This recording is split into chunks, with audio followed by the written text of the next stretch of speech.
Startups എന്ന് നമ്മൾ സ്ഥിരമായിട്ട് കേൾക്കുന്ന ഒരു വേർഡാണല്ലേ. പക്ഷേ എന്താണ് സ്റ്റാർട്ടപ്പ്, എങ്ങനെയാണ് ഒരു സ്റ്റാർട്ടപ്പ് തുടങ്ങേണ്ടത്, അതിൻ്റെ സ്റ്റെപ്പ് ബൈ സ്റ്റെപ്പ് കാര്യങ്ങൾ എന്താണെന്നുള്ളതാണ് ഈ ഒരു വീഡിയോയിൽ കാണാനായിട്ട് പോകുന്നത്.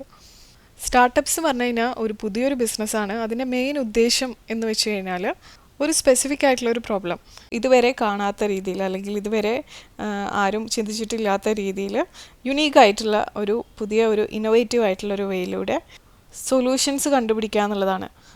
ഇപ്പോൾ കുറച്ച് കാലം മുമ്പ് വരെ നമുക്ക് ഭക്ഷണം വേണം എന്നുണ്ടെങ്കിൽ വീട്ടിൽ പ്രിപ്പയർ ചെയ്യുകയോ അല്ലെങ്കിൽ പുറത്തുനിന്ന് പർച്ചേസ് ചെയ്യുകയോ ചെയ്യുക. അപ്പോൾ അത് നമ്മൾ അധികവും പുറത്തിറങ്ങി സാധനങ്ങൾ വാങ്ങുക എന്നുള്ളതാണ്. അല്ലെങ്കിൽ ഏതെങ്കിലും ഒരു സ്പെസിഫിക് ഹോട്ടൽ വീട്ടിലേക്ക് ഡെലിവറി ചെയ്യുന്നുണ്ടെന്നുണ്ടെങ്കിൽ അത് നമ്മൾ വാങ്ങി ഭക്ഷണം കഴിക്കും എന്നുള്ളത് മാത്രമേ ഉണ്ടായിരുന്നുള്ളൂ. ഇപ്പോൾ സ്വിഗ്ഗി സൊമാറ്റോ ഒക്കെ വന്നതിന് ശേഷം നമുക്ക് ഒത്തിരി ഓപ്ഷൻസ് ഉണ്ട്. ഈ ഒരു ആപ്പ് മുഖാന്തരം ഒരുപാട് ഡെലിവറി നടക്കുന്നുണ്ട്. അപ്പോൾ ഇങ്ങനെ ഒരു പ്രോബ്ലത്തിന് ഇന്നോവേറ്റീവ് ആയിട്ടുള്ള രീതിയിൽ ഒരു സൊല്യൂഷൻ കണ്ടെത്തുന്ന ബിസിനസ്സുകളെയാണ് നമ്മൾ സ്റ്റാർട്ടപ്പ് എന്ന് വിളിക്കുക. സ്റ്റാർട്ടപ്പിൻ്റെ മറ്റൊരു പ്രത്യേകതയാണ് ഇതിന് നല്ലൊരു ഗ്രോത്ത് പൊട്ടൻഷ്യൽ ഉണ്ട് എന്നുള്ളത്. അതായത് മേ ബി ഇപ്പോൾ സ്വിഗ്ഗി സൊമാറ്റോ എടുക്കുകയാണെന്നുണ്ടെങ്കിൽ ഇനീഷ്യലി അത് ബാംഗ്ലൂർ മാത്രമാണ് ചെയ്തതെന്ന് വിചാരിക്കാം. പിന്നീട് അത് ഇന്ത്യയിലെ എല്ലാ സ്റ്റേറ്റ്സിലേക്കും എല്ലാ മുക്കും മൂലയിലേക്കും എത്തിക്കുന്ന രീതിയിൽ വളരെയധികം ഗ്രോത്ത് പൊട്ടൻഷ്യൽ ഉള്ള രീതിയിലാണ് സ്റ്റാർട്ടപ്സ് ഉണ്ടാവുക. അതാണ് ഇതിൻ്റെ മറ്റൊരു ഹൈലൈറ്റ് എന്ന് പറഞ്ഞു കഴിഞ്ഞാൽ. സ്റ്റാർട്ടപ്സ് ഏത് ഇൻഡസ്ട്രിയിൽ വേണമെങ്കിലും വരാം. ഫുഡ് ഇൻഡസ്ട്രിയിൽ വരാം, ഫാഷനിൽ വരാം, എന്തിൽ വേണമെങ്കിലും വരാം. പക്ഷേ ഒരു വലിയ രീതിയിലേക്ക് സ്കെയിൽ ചെയ്യാൻ പറ്റാം. അതായത് ഒരു ചെറിയ രീതിയിൽ നിന്ന് വലിയ രീതിയിലേക്ക് നമുക്കതിനെ വികസിപ്പിച്ച് ഡെവലപ്പ് ചെയ്ത് കൊണ്ടുവരാനുള്ള അത്രയും ഗ്രോത്ത് പൊട്ടൻഷ്യലുള്ള ഒരു കാര്യമായിരിക്കും അത്. അത്രയ്ക്ക് ഹൈ ഗ്രോത്ത് പൊട്ടൻഷ്യലുള്ള ഒരു ബിസിനസ് മോഡലാണ് ഇത്. അപ്പോൾ നിങ്ങൾക്ക് സ്റ്റാർട്ടപ്പ് എന്താണെന്ന് മനസ്സിലായി. ഇനി നമുക്ക് എങ്ങനെയാണ് ഒരു സ്റ്റാർട്ടപ്പ് തുടങ്ങാം, അതിൻ്റെ സ്റ്റെപ്പ് ബൈ സ്റ്റെപ്പ് കാര്യങ്ങൾ എന്തൊക്കെയാണെന്നുള്ളതൊന്ന് നോക്കാം. സ്റ്റാർട്ടപ്പിൻ്റെ ആദ്യത്തെ സ്റ്റെപ്പ് എന്ന് പറയുന്നത് ഒരു പ്രോബ്ലം ഐഡൻറ്റിഫൈ ചെയ്യുക എന്നുള്ളതാണ്. അപ്പോൾ നിങ്ങളുടെ ചുറ്റും നോക്കിക്കഴിഞ്ഞാൽ ശരിക്കും ആളുകൾ എന്തൊക്കെ പ്രോബ്ലംസാണ് ഫേസ് ചെയ്യുന്നത് എന്നുള്ളത് നോക്കുക. അതിന് എന്താണ് നിങ്ങൾക്കൊരു സൊല്യൂഷൻ ഓഫർ ചെയ്യാനായിട്ട് സാധിക്കുക എന്നുള്ളതും നോക്കുക. ഇതാണ് ഇതിൻ്റെ മെയിൻ കാര്യം വരുന്നത്. എല്ലാ സ്റ്റാർട്ടപ്സും, നല്ല മികച്ചു നിൽക്കുന്ന എല്ലാ സ്റ്റാർട്ടപ്സും ഒരു പ്രോബ്ലം സോൾവ് ചെയ്യുന്നത് വെച്ചിട്ടാണ് ആരംഭിക്കുന്നത്. അപ്പോൾ ഡെയിലി ലൈഫിൽ ആളുകൾ ഫേസ് ചെയ്യുന്ന ഇഷ്യൂസ് എന്താണെന്നുള്ളത് നോക്കിയിട്ട് അത് എന്ത് വേണമെങ്കിലും ആവാം. ഫുഡ് റിലേറ്റഡ് ആവാം, ട്രാൻസ്പോർട്ട് റിലേറ്റഡ് ആവാം, ഹെൽത്ത് റിലേറ്റഡ് ആവാം, ബ്യൂട്ടി റിലേറ്റഡ് ആവാം, ചെറിയ ബിസിനസ്സുകൾ റിലേറ്റഡ് ആവാം, എഡ്യൂക്കേഷൻ റിലേറ്റഡ് ആവാം, അങ്ങനെ എന്തും ആവാം. എക്സാമ്പിൾ പറയുകയാണെന്നുണ്ടെങ്കിൽ നിങ്ങളുടെ ടൗണിലുള്ള ആളുകൾക്ക് ഹെൽത്തി സ്നാക്സിന് ആക്സസ് ഇല്ല എന്ന് വിചാരിക്കുക. അപ്പോൾ അതൊരു പ്രശ്നമാണ്. അപ്പോൾ അതിന് നിങ്ങൾക്ക് എങ്ങനെ ഒരു പ്രൊഡക്റ്റ് അല്ലെങ്കിൽ ഒരു സർവീസ് ഓഫർ ചെയ്യാനായിട്ട് പറ്റും, ഒരു ലോക്കൽ ഒരു ഹെൽത്തി സ്നാക്ക് ഡെലിവറി ബ്രാൻഡായിട്ട് നിങ്ങൾക്ക് ചെയ്യാനായിട്ട് സാധിക്കുന്നതിൻ്റെ എത്രത്തോളം സ്കോപ്പ് ഉണ്ട് കാര്യങ്ങൾ എന്നുള്ളതൊക്കെ നിങ്ങൾക്ക് വിലയിരുത്താം. അപ്പോൾ ഇങ്ങനെ ഓരോ പ്രോബ്ലം ഐഡൻറ്റിഫൈ ചെയ്യുക, ഒരു പ്രോബ്ലം ഐഡൻറ്റിഫൈ ചെയ്യുക എന്നുള്ളതാണ് ഇതിൻ്റെ ഫസ്റ്റ് സ്റ്റെപ്പ് വരുന്നത്. ഇനി രണ്ടാമത്തെ സ്റ്റെപ്പാണ് നിങ്ങളുടെ ഐഡിയ വാലിഡേറ്റ് ചെയ്യുക എന്നുള്ളത്. അതായത് ജസ്റ്റ് ഒരു പ്രോബ്ലം സോൾവ് ചെയ്യാനുള്ള ഒരു ഐഡിയ നിങ്ങൾക്ക് കിട്ടി. ആ ഐഡിയ നല്ല ഗ്രേറ്റ് ആണെന്ന് നിങ്ങൾ തന്നെ അങ്ങ് വിചാരിച്ചിരുന്നാൽ പോരാ, അത് നമ്മളൊന്ന് ടെസ്റ്റ് ചെയ്ത് നോക്കണം. അപ്പോൾ ഈ ഒരു ഇതാണ് വാലിഡേഷൻ എന്നുകൊണ്ട് ഉദ്ദേശിക്കുന്നത്. അത് വിജയിക്കുകയോ അല്ലെങ്കിൽ ആളുകൾക്ക് അതുകൊണ്ട് ഉപകാരപ്പെടുന്നുണ്ടോ ഇല്ലയോ എന്നുള്ളത് അറിയലാണ് ഇവിടുത്തെ ഉദ്ദേശം.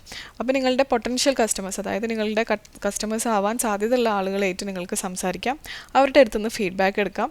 അതിന് ശരിക്കും ഒരു റിയൽ ഡിമാൻഡ്, ആളുകൾക്കത് ശരിക്കും ആവശ്യമുള്ള സംഗതി തന്നെയാണോ നിങ്ങൾ പ്രൊഡക്റ്റായിട്ട് അല്ലെങ്കിൽ സർവീസായിട്ട് ഓഫർ ചെയ്യുന്നത് എന്നുള്ളത് ആദ്യം ഒന്ന് നന്നായി മനസ്സിലാക്കേണ്ടതുണ്ട്. അതിനുശേഷം ഒരു മിനിമം വയബിൾ പ്രൊഡക്റ്റ്, അതായത് നിങ്ങളുടെ ഐഡിയയുടെ ഏറ്റവും ബേസിക് ആയിട്ടുള്ളൊരു വേർഷൻ നിങ്ങൾ ക്രിയേറ്റ് ചെയ്യണം. അതിപ്പോൾ ഒരു പ്രൊഡക്റ്റ് ആണെന്നുണ്ടെങ്കിൽ ഏറ്റവും ചെറിയ രീതിയിൽ നിങ്ങൾക്ക് ആ ഒരു പ്രോബ്ലം സോൾവ് ചെയ്യുന്ന രീതിയിൽ എന്ത് ചെയ്യാൻ പറ്റുമെന്ന് വെച്ച് കഴിഞ്ഞാൽ ആ ഒരു പ്രൊഡക്റ്റ് ഡെവലപ്പ് ചെയ്യുക.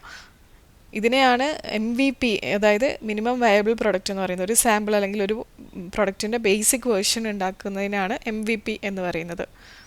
അപ്പോൾ നിങ്ങളുടെ പൊട്ടൻഷ്യൽ കസ്റ്റമേഴ്സിൻ്റെ അടുത്ത് അല്ലെങ്കിൽ ഒരു 20-30 പേരുടെ അടുത്ത് നിങ്ങൾക്ക് ചോദിക്കാം ഈ ഒരു ഐഡിയക്ക് വേണ്ടിയിട്ട് അവർ പേ ചെയ്യാൻ വില്ലിങ് ആയിരിക്കോ ഇല്ലയോ എന്നുള്ളത്. അപ്പോൾ നിങ്ങളുടെ പ്രൊഡക്റ്റ് അല്ലെങ്കിൽ സർവീസ് ഈ ഒരു പ്രോബ്ലം സോൾവ് ചെയ്യാനായിട്ട് അവർ പർച്ചേസ് ചെയ്യാൻ വില്ലിങ് ആണോ അതോ അല്ലയോ എന്നുള്ള ഡീറ്റെയിൽസ് നിങ്ങൾക്ക് ചോദിച്ച് മനസ്സിലാക്കാം. അവരുടെ ഫീഡ്ബാക്ക് കിട്ടിയതിന് ശേഷം ജനങ്ങൾ നിങ്ങളുടെ പ്രൊഡക്റ്റ് വാങ്ങാനായിട്ട് തയ്യാറാണ് എന്നാണെന്നുണ്ടെങ്കിൽ നിങ്ങൾക്ക് മനസ്സിലാക്കാം നിങ്ങളൊരു റൈറ്റ് ട്രാക്കിലാണ് എന്നുള്ളത്. എക്സാമ്പിൾ പറയുകയാണെന്നുണ്ടെങ്കിൽ ആദ്യം തന്നെ ഒരു ഫുൾ ആപ്പ് നിങ്ങൾ ലോഞ്ച് ചെയ്യുന്നതിന് പകരം ഒരു വാട്സപ്പ് ഗ്രൂപ്പ് ക്രിയേറ്റ് ചെയ്യുക. എന്നിട്ട് ആർക്കൊക്കെയാണ് ഈ ഒരു പ്രൊഡക്റ്റിൽ അല്ലെങ്കിൽ സർവീസിൽ ഇൻട്രസ്റ്റ് ഉള്ളത് എന്ന് നോക്കുക. അപ്പോൾ ഇങ്ങനെ നമുക്കൊരു താല്പര്യം ഉണ്ടോ ഇല്ലയോ എന്നുള്ളതൊക്കെ മനസ്സിലാക്കാനായിട്ട് ഹെൽപ്പ് ചെയ്യുന്ന ഒരു കാര്യമാണിത്. ആദ്യം തന്നെ നമുക്ക് വലിയൊരു എമൗണ്ട് സ്പെൻഡ് ചെയ്യുന്നതിന് പകരം ചെറിയ രീതിയിൽ നമുക്ക് എന്തൊക്കെ ചെയ്യാനായിട്ട് സാധിക്കും അത് ചെയ്യുക. അതിനുശേഷം അവരുടെ ഫീഡ്ബാക്ക് എടുത്തിട്ട് നമുക്കത് ഡെവലപ്പ് ചെയ്തെടുക്കാം. ഇനി മൂന്നാമത്തെ കാര്യമാണ് മാർക്കറ്റ് റിസർച്ച് ചെയ്യുക എന്നുള്ളത്. നിങ്ങളുടെ ടാർഗറ്റ് ഓഡിയൻസ് ആരാന്നുള്ളത് അത് മനസ്സിലാക്കുക തന്നെ വേണം. നിങ്ങളുടെ പ്രൊഡക്റ്റ് അല്ലെങ്കിൽ സർവീസ് ആരാണ് വാങ്ങുന്നത്, ആരായിരിക്കും അത് വാങ്ങാനായിട്ട് താല്പര്യപ്പെടുക എന്നുള്ളത്. അതുപോലെ തന്നെ നിങ്ങളുടെ കോമ്പറ്റീറ്റേഴ്സ് ആരൊക്കെയാണ്, ഇതേ സെയിം ഐഡിയ അല്ലെങ്കിൽ ഇതേ സെയിം ഏകദേശം സെയിമിൽ വരുന്ന അല്ലെങ്കിൽ ഇന്നൊരു പ്രോബ്ലത്തിന് ഇന്നൊരു സൊല്യൂഷൻ കൊടുക്കുന്ന ആളുകൾ, നിങ്ങളുടെ അതേ പ്രോബ്ലത്തിന് സൊല്യൂഷൻസ് കൊടുക്കുന്ന മറ്റ് ആളുകൾ ചെയ്യുന്നത് എന്താണ് എന്നുള്ളത് നോക്കുക. അത് നിങ്ങളുടെ കോമ്പറ്റീറ്റേഴ്സാണ്. അപ്പോൾ അവരുടെ ഡീറ്റെയിൽസ് കളക്ട് ചെയ്യുക എന്നുള്ളതും ഇതിൻ്റെ ഒരു ഘടകമാണ്. പിന്നെ നോക്കേണ്ട കാര്യം ഒരു അത്യാവശ്യം മാർക്കറ്റ് സൈസ് ഇതിനുണ്ടോ എന്നുള്ളത്. അതായത് നിങ്ങൾ പ്രൊഡക്റ്റ് ലോഞ്ച് ചെയ്യുന്ന സമയത്ത് ഡിമാൻഡ് ഉണ്ട്, പക്ഷേ അത് വലിയ രീതിയിൽ വലിയൊരു മാർക്കറ്റൊന്നും ഇതിന് പ്രതീക്ഷിക്കേണ്ട എന്നാണെന്നുണ്ടെങ്കിൽ അത് അത്ര നല്ലൊരു സ്റ്റാർട്ടപ്പിന് പറ്റിയ ഒരു ഏരിയ അല്ല എന്നുള്ളത് നിങ്ങൾ മനസ്സിലാക്കുക. അത്യാവശ്യം നല്ലൊരു ഗ്രോത്ത് പൊട്ടൻഷ്യൽ, അതായത് നിങ്ങൾക്ക് വലിയൊരു രീതിയിൽ ഒരു ഗ്രോത്ത് ഉണ്ടാക്കാനായിട്ടുള്ള സാഹചര്യം കൂടെ സ്റ്റാർട്ടപ്സിന് വേണം എന്നുള്ളത് നിർബന്ധമാണ്. അപ്പോൾ ഇവിടെ മാർക്കറ്റ് റിസർച്ച് കണ്ടക്ട് ചെയ്യുന്ന സമയത്ത് നിങ്ങൾ നോക്കേണ്ടത് നിങ്ങളുടെ ടാർഗറ്റ് കസ്റ്റമേഴ്സ് ആരാണ് നിങ്ങളുടെ കസ്റ്റമേഴ്സ്, അവരുടെ ഏജ് എന്താണ്, അവരുടെ ജെൻഡർ എന്തായിരിക്കും, അവരുടെ ലൊക്കേഷൻ എവിടെയായിരിക്കും, അവരുടെ ഹാബിറ്റ്സ് എന്തൊക്കെയാണ്, ഇങ്ങനെയുള്ള കാര്യങ്ങൾ മനസ്സിലാക്കി വെക്കുക. അതുപോലെ തന്നെ ആരൊക്കെയാണ് സിമിലർ പ്രൊഡക്ട്സ് അല്ലെങ്കിൽ സർവീസസ് ഓഫർ ചെയ്യുന്നത് എന്നുള്ളത് മനസ്സിലാക്കുക. നിങ്ങൾ എങ്ങനെയാണ് അവരിൽ നിന്ന് വേറിട്ട് നിൽക്കേണ്ടത്, എന്താണ് നിങ്ങളും അവരും തമ്മിലുള്ള വ്യത്യാസം, ഈ കോമ്പറ്റീറ്ററും നിങ്ങളും തമ്മിൽ എന്താണ് വ്യത്യാസം എന്നുള്ളതും, അതുപോലെ തന്നെ നിങ്ങളുടെ മാർക്കറ്റ് ഗ്രോ ചെയ്യുകയാണോ, നിങ്ങളുടെ ബിസിനസ്സിന് അത്യാവശ്യം സ്പേസ് ഈ മാർക്കറ്റിൽ അവൈലബിൾ ആണോ എന്നുള്ള കാര്യങ്ങൾ നോക്കുക എന്നുള്ളതാണ് ഈ ഒരു സ്റ്റെപ്പിൽ വരുന്നത്. ഇനി മൂന്നാമതാണ് ഒരു ബിസിനസ് പ്ലാൻ ക്രിയേറ്റ് ചെയ്യുക എന്നുള്ളത്. അതായത് എങ്ങനെയാണ് നിങ്ങൾ പണം ഉണ്ടാക്കാനായിട്ട് ഉദ്ദേശിക്കുന്നത്, നിങ്ങളുടെ ബിസിനസ് മോഡൽ എന്താണ് എന്നുള്ളത്. പിന്നെ നിങ്ങളുടെ മാർക്കറ്റിംഗ് ആൻഡ് സെയിൽസ് പ്ലാൻ, എങ്ങനെയാണ് നിങ്ങളിത് മാർക്കറ്റ് ചെയ്യാൻ ഉദ്ദേശിക്കുന്നത്, നിങ്ങളുടെ സെയിൽസ് എങ്ങനെ വരും എന്നാണ് നിങ്ങൾ എക്സ്പെക്റ്റ് ചെയ്യുന്നത്, നിങ്ങളുടെ ഇനീഷ്യൽ എക്സ്പെൻസസ് എന്തൊക്കെയാണ്, നിങ്ങളുടെ ഫണ്ടിങ് ഓപ്ഷൻസ് എന്തൊക്കെയാണ് നിങ്ങൾ മനസ്സിൽ കരുതിയിട്ടുള്ളത്, ഇങ്ങനെയുള്ള കാര്യങ്ങളൊക്കെ പ്ലാൻ ചെയ്യലാണ് ഈ ഒരു സ്റ്റെപ്പിൽ വരുന്നത്. അപ്പോൾ ഏറ്റവും സിമ്പിളായിട്ട് പറയുകയാണെങ്കിൽ ഇത്രേ ഉള്ളൂ. നിങ്ങൾ എങ്ങനെയാണ് ക്യാഷ് ഏൺ ചെയ്യാനായിട്ട് ഉദ്ദേശിക്കുന്നത്, അതായത് ഓൺലൈനായിട്ട് പ്രൊഡക്ട്സ് സെല് ചെയ്യാനാണ്, അല്ലെങ്കിൽ കമ്മീഷൻസ് എടുക്കും, പിന്നെ സബ്സ്ക്രിപ്ഷൻസ് വൈസാണ്, നിങ്ങളുടെ ബിസിനസ് മോഡൽ എന്താണെന്നുള്ളത് ആദ്യം മനസ്സിലാക്കുക. അപ്പോൾ നമ്മുടെ ലാസ്റ്റ് വീഡിയോ ബിസിനസ് മോഡൽസിനെ കുറിച്ചായിരുന്നു. ആ വീഡിയോ കണ്ടു കഴിഞ്ഞാൽ നിങ്ങൾക്ക് മനസ്സിലാക്കാം എന്താണ്, ഏത് ടൈപ്പ് ബിസിനസ് മോഡലാണ് നിങ്ങൾക്ക് ആപ്റ്റായിട്ട് വരിക എന്നുള്ളത്. അതുപോലെ തന്നെ എങ്ങനെയാണ് നിങ്ങൾ ആളുകളെ റീച്ച് ചെയ്യാനായിട്ട് ഉദ്ദേശിക്കുന്നത്, സോഷ്യൽ മീഡിയ ത്രൂ ആണോ, SEO സെർച്ച് എഞ്ചിൻ ഒപ്റ്റിമൈസേഷൻ മുഖാന്തരമാണോ, ഇൻഫ്ലുവൻസേഴ്സ് മുഖാന്തരമാണോ, ആഡ്സ് ചെയ്തിട്ടാണോ, എങ്ങനെയാണ് നിങ്ങളുടെ മാർക്കറ്റിംഗ് പ്ലാൻ എന്നുള്ളത് മനസ്സിലാക്കുക. അതുപോലെ ഒരു ബഡ്ജറ്റ് പ്ലാൻ, നിങ്ങളുടെ എക്സ്പെക്റ്റഡ് കോസ്റ്റ് എന്തൊക്കെയാണ്, നിങ്ങളുടെ പ്രൊഡക്റ്റ്, അതിൻ്റെ പാക്കേജിങ്, ഷിപ്പിംഗ്, മാർക്കറ്റിംഗ്, ഇങ്ങനെ എന്താണോ നിങ്ങളുടെ ബഡ്ജറ്റ് എന്ന് വെച്ചാൽ അതിൻ്റെ ഒരു പ്ലാൻ ക്രിയേറ്റ് ചെയ്യുക. അതുപോലെ ഒരു ടീം പ്ലാൻ, നിങ്ങൾക്കൊരു ഫൗണ്ടർ ഉണ്ടോ, ഒരു ഡിസൈനർ ഉണ്ടോ, അല്ലെങ്കിൽ ഒരു ഡെവലപ്പർ ഉണ്ടോ, അങ്ങനെ എന്താണ് ഒരു ടീം പ്ലാൻ എന്നുള്ളതും നിങ്ങൾക്ക് നോക്കാം. അപ്പോൾ ഇതാണ് ഒരു സ്റ്റാർട്ടപ്പിൻ്റെ ബ്ലൂ പ്രിൻറ്റ് ക്രിയേറ്റ് ചെയ്യുക എന്നുള്ളതാണ് ബേസിക്കലി ഈ ഒരു ബിസിനസ് പ്ലാൻ ക്രിയേറ്റ് ചെയ്യുക എന്നുള്ളതുകൊണ്ട് ഉദ്ദേശിക്കുന്നത്.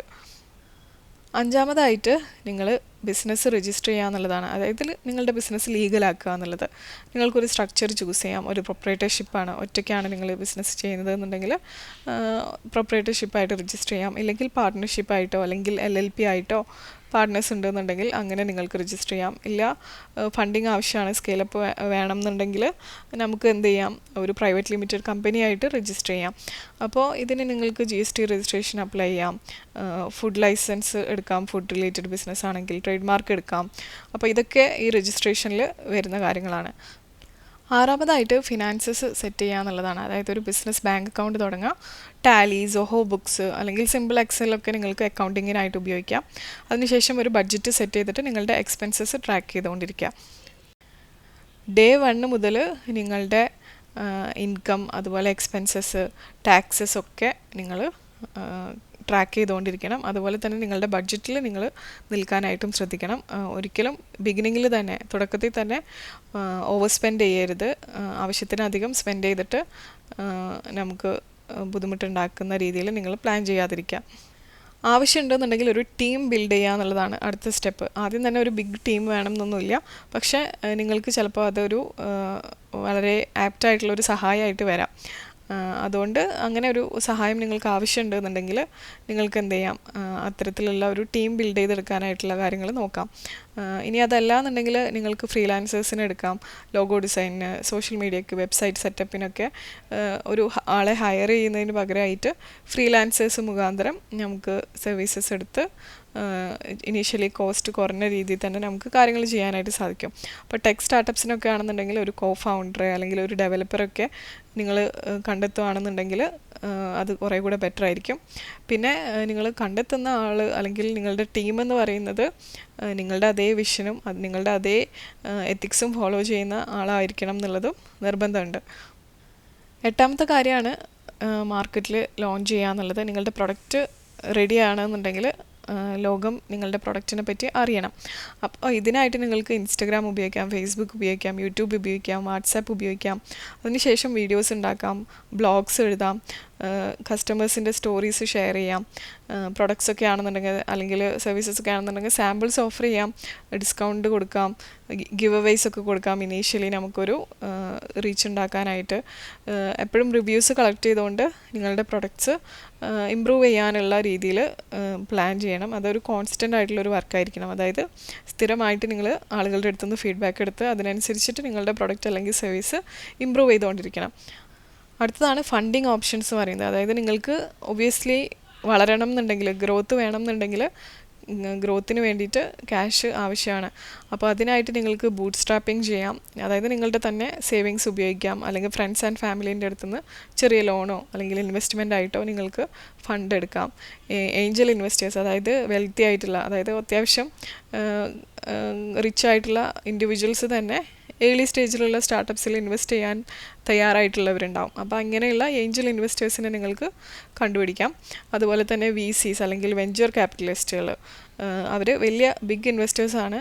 നല്ല സ്കെയിലബിൾ ആയിട്ടുള്ള സ്റ്റാർട്ടപ്സിൽ മാത്രം ഇൻവെസ്റ്റ് ചെയ്യുന്ന ആളുകളാണ്. അപ്പോൾ ഇവരെ നമുക്ക് കണ്ടെത്താൻ സാധിക്കുന്നുണ്ടെങ്കിൽ അതും വലിയൊരു കാര്യമായിരിക്കും. ഇനി അതും അല്ലാന്നുണ്ടെങ്കിൽ ഗവൺമെൻറ് സപ്പോർട്ട്, ഇന്ത്യയിൽ സ്റ്റാർട്ടപ്പ് ഇന്ത്യ, MSME ലോൺസ്, ഇതൊക്കെ സ്കീംസാണ് സ്റ്റാർട്ടപ്സിനെ സപ്പോർട്ട് ചെയ്യുന്നത്. അപ്പോൾ ഇതും നമുക്ക് ഉപയോഗപ്പെടുത്താവുന്നതാണ്. അപ്പോൾ ഇത്രയേ ഉള്ളൂ. വളരെ സിമ്പിളായിട്ട് പറയുകയാണെന്നുണ്ടെങ്കിൽ എങ്ങനെയാണ് ഒരു സ്റ്റാർട്ടപ്പ് തുടങ്ങുന്നത് എന്നുള്ളത്. ഈ വീഡിയോ നിങ്ങൾക്ക് ഇഷ്ടപ്പെട്ടു എന്ന് വിചാരിക്കുന്നു.